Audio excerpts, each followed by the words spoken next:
Hello everyone. तो स्वागत है आप सबका हमारे चैनल प्रोग्रामिंग एरिना में। तो आज से हम लोग शुरू करने वाले हैं प्रोग्रामिंग का बहुत ही बेसिक लेवल का ट्यूटोरियल्स। मैं कोशिश करूंगा आप लोगों को बहुत ही आसान तरीके से प्रोग्रामिंग में बेसिक से एडवांस लेवल तक लेकर जाने का। तो देखिए दोस्तों, प्रोग्रामिंग का जो फंडा है ना, इसमें बेसिक्स बहुत ही इंपॉर्टेंट है। अगर आप लोगों का बेसिक्स क्लियर नहीं होगा तो आगे एडवांस लेवल पर जब हम लोग बात करेंगे ना, तो वहाँ पर बहुत सी चीज़ें समझ में नहीं आएंगी। इसलिए अगर हो सके तो वीडियो को स्किप मत करना, पूरा देखना। और अगर कुछ भी समझ में नहीं आए ना तो बेहिचक कमेंट बॉक्स में लिखकर मुझसे पूछ लेना। तो चलिए समय बिना बर्बाद किए हुए आज का ट्यूटोरियल शुरू करते हैं। तो पहले हम लोग ये जान लेते हैं कि आखिर ये प्रोग्रामिंग लैंग्वेज क्या होता है। प्रोग्रामिंग लैंग्वेज एक तरह का फॉर्मल लैंग्वेज है जो कंप्यूटर को इंस्ट्रक्शन देने के लिए इस्तेमाल होता है। नहीं समझे? चलिए आप लोगों को एक छोटा सा एग्जाम्पल देकर समझाते हैं। मान लीजिए मेरे घर में एक नौकर है, उसका नाम है रामू। मैंने उसको बोला कि रामू एक गिलास पानी लेकर आओ, तो वो क्या करेगा? वो जाएगा और एक गिलास पानी लेकर आ जाएगा। तो अभी समझिए यहाँ पर हुआ क्या। जब मैंने बोला रामू पानी लेकर आओ, तो ये क्या था? ये एक इंस्ट्रक्शन था जो मैंने रामू को दिया। कंप्यूटर के टर्म्स में इसी इंस्ट्रक्शन को हम लोग कहेंगे कोड। मैंने रामू से हिंदी में बात की, हिंदी हमारा लैंग्वेज था। कंप्यूटर के टर्म्स में इसी को हम लोग कहेंगे प्रोग्रामिंग लैंग्वेज। ठीक है, चलिए थोड़ा फनी लग रहा होगा ना, पर देखिए अगर आप लोग इस तरीके से समझिएगा ना तो कॉन्सेप्ट्स को कभी नहीं भूलिएगा, हमेशा याद रहेगा। हाँ, स्टार्टिंग में थोड़ा फनी लग सकता है, पर ठीक है, हमारा लेक्चर भी कहीं बोरिंग नहीं होना चाहिए। और कुछ भी समझ में नहीं आया ना तो कमेंट करके बता दीजिएगा ताकि हम नेक्स्ट वीडियो में इम्प्रूव कर सकें। अब इसी चीज़ को हम लोग कंप्यूटर के टर्म्स में समझते हैं। मान लीजिए हमें एक कैलकुलेटर बनाना है, तो हमें सबसे पहले क्या करना होगा? हमें कंप्यूटर को इंस्ट्रक्शन देना होगा कि वो कैलकुलेटर का प्रोग्राम बनाए जो कि multiplication, division, addition, subtraction, multiple operations perform कर सके as per the user input. और ये इंस्ट्रक्शन हम कंप्यूटर को जिस लैंग्वेज में देंगे उसे हम कहेंगे programming language. Programming language C, C plus plus, Java, C sharp, कुछ भी हो सकता है। देखिए, सीखने के लिए अगर आप एब्सोल्यूट बिगिनर हैं या कॉलेज पास आउट हैं तो कोई भी एक लैंग्वेज अगर आप अच्छे से सीख जाएंगे तो दूसरे को सीखना थोड़ा आसान हो जाता है। हमारे ट्यूटोरियल सीरीज़ में हम लोग मोस्टली सी प्लस प्लस के बारे में बात करेंगे, जो कि एक लो लेवल लैंग्वेज है। लो लेवल लैंग्वेज वो होता है जो कंप्यूटर हार्डवेयर के बहुत क्लोज होता है और मशीन इंस्ट्रक्शंस को डायरेक्टली रिप्रेजेंट करता है और उनको इंस्ट्रक्शंस देता है। और यही एक रीज़न है कि ये बहुत एफिशिएंट भी होता है। और सी प्लस प्लस को embedded systems, game development, even operating systems में भी यूज़ किया जाता है, जहाँ पर कि मेमोरी क्रिटिकल इश्यूज होते हैं, क्योंकि यहाँ पर मेमोरी मैनेजमेंट खुद ही करना होता है। मेरी एक बात मान लीजिए दोस्तों, अगर आप सी प्लस प्लस सीख गए ना तो बाकी कोई भी लैंग्वेज समझना बहुत ईजी हो जाएगा। तो चलिए दोस्तों, वीडियो को आगे बढ़ाते हैं और हम लोग देखते हैं कि विजुअल स्टूडियो को इंस्टॉल कैसे करना है। तो अगर आप विंडोज़ यूज़र हैं तो आपको कुछ नहीं करना है, गूगल पर जाना है और यहाँ लिखना है डाउनलोड विजुअल स्टूडियो। पहला जो लिंक आएगा माइक्रोसॉफ्ट की वेबसाइट पर आपको चले जाना है और यहाँ पर मुझे 3 एडिशन दिख रहे हैं: community edition, professional edition and enterprise edition. Community edition mostly free होता है, आप लर्निंग पर्पज़ के लिए कोई भी एडिशन को यूज़ कर सकते हैं। मैंने अपने मशीन में विजुअल स्टूडियो ऑलरेडी इंस्टॉल कर रखा है। अगर आपके मशीन में विजुअल स्टूडियो इंस्टॉल्ड नहीं है तो इस वीडियो को पॉज कर दें और विजुअल स्टूडियो इंस्टॉल करने के बाद फिर इस वीडियो को कंटिन्यू करें। फिर हम लोग देखेंगे विजुअल स्टूडियो का इंटरफेस।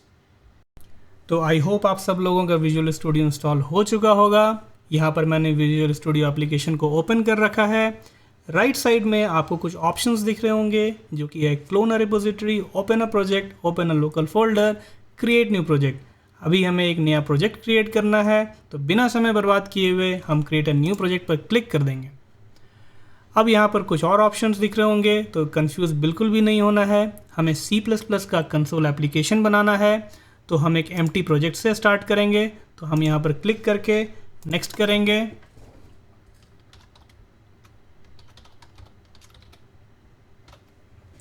आप यहाँ पे कुछ भी नेम दे सकते हैं। बाकी ऑप्शंस को डिफ़ॉल्ट रखते हुए हम क्रिएट पे क्लिक करेंगे और हमारा पहला प्रोजेक्ट बनकर तैयार हो चुका है।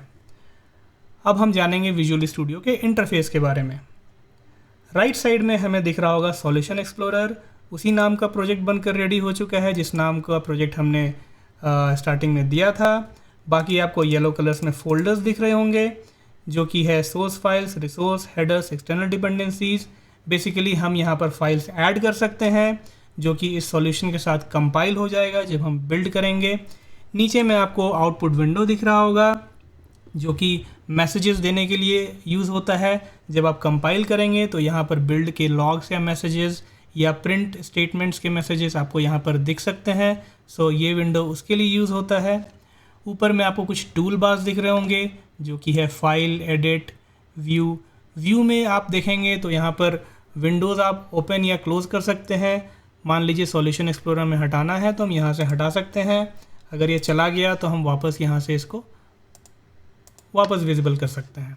सिमिलरली अदर विंडोज़, अगर आपको एरर लिस्ट देखना है, आउटपुट देखना है तो यहाँ से आप टॉगल कर सकते हैं।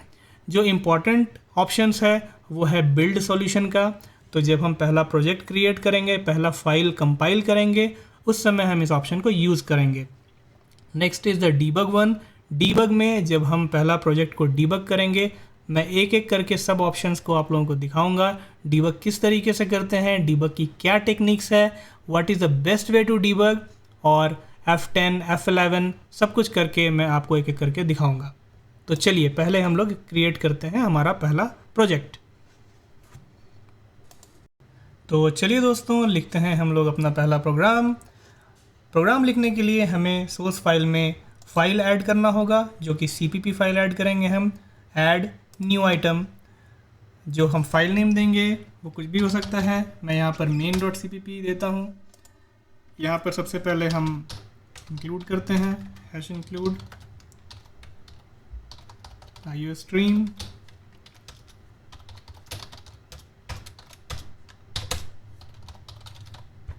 ओके, तो अब हमें यूज़र से 2 इनपुट लेना है और हमें यूज़र को बताना है कि इन दोनों नंबर में से बड़ा नंबर कौन सा है।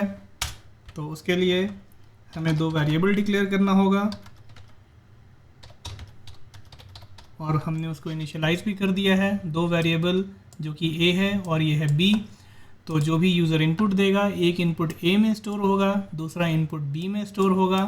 तो अब हमें यूज़र से कैसे लेना है, पहले हमें यूज़र को प्रिंट करके बताना है कि भाई हमें 2 इनपुट दो। Please enter 2 numbers.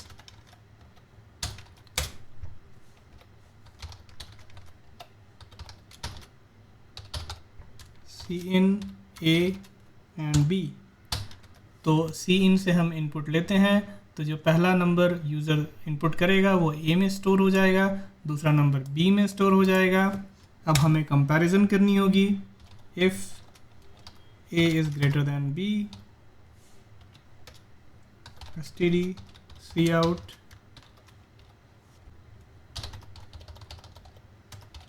is greater than B। यहाँ पे हमें लिखना होगा A is greater than B, else if B is greater than A,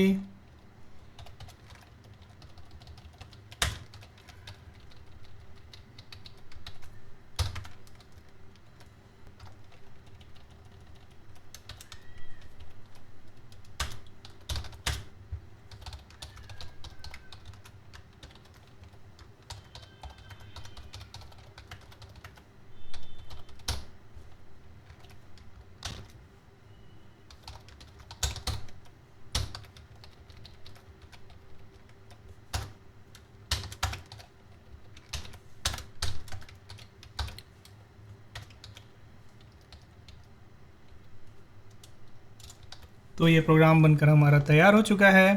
अब हम इसे कंपाइल करते हैं। कंपाइल करने के लिए हमें इस बिल्ड में जाना होगा और बिल्ड सॉल्यूशन करना होगा। अदरवाइज़ आप अपने कीबोर्ड से Ctrl+Shift+B दबा सकते हैं। जब ये बिल्ड हो चुका है तो नीचे आउटपुट विंडो में आपको दिख रहा होगा कि बिल्ड 1 सक्सीडेड। इस प्रोजेक्ट को रन करने के लिए या तो हम इस डीबग विंडो में जाकर के स्टार्ट विदाउट डीबगिंग कर सकते हैं, या हम कंट्रोल F5 दबा सकते हैं। अब देखिए यहाँ पर हमारा पूछ रहा है एंटर 2 नंबर्स, तो पहला नंबर हम देंगे 123 और स्पेस दे करके दूसरा नंबर हम लोग मान लेते हैं 45 हमने दिया। जब हम लोग एंटर करेंगे तो इट सेज कि 123 इज़ ग्रेटर देन 45। यहाँ पर हमें थोड़ा स्पेस देना होगा to make it look good. अगर हम दोनों इक्वल नंबर देते हैं, मान लीजिए हमने 45 और 45 दिया, तो ये कहेगा both the numbers are equal. तो कॉन्ग्रेचुलेशंस दोस्तों, आपने अपना पहला प्रोग्राम कंप्लीट कर लिया। अब आपको पता है कि विजुअल स्टूडियो को कैसे यूज़ करना है, प्रोजेक्ट को कैसे कंपाइल करना है और प्रोजेक्ट को कैसे रन करना है। बने रहिए हमारे ट्यूटोरियल्स में। नेक्स्ट हम लोग देखेंगे कि किस तरीके से प्रोग्राम को डीबग करेंगे। Thank you very much.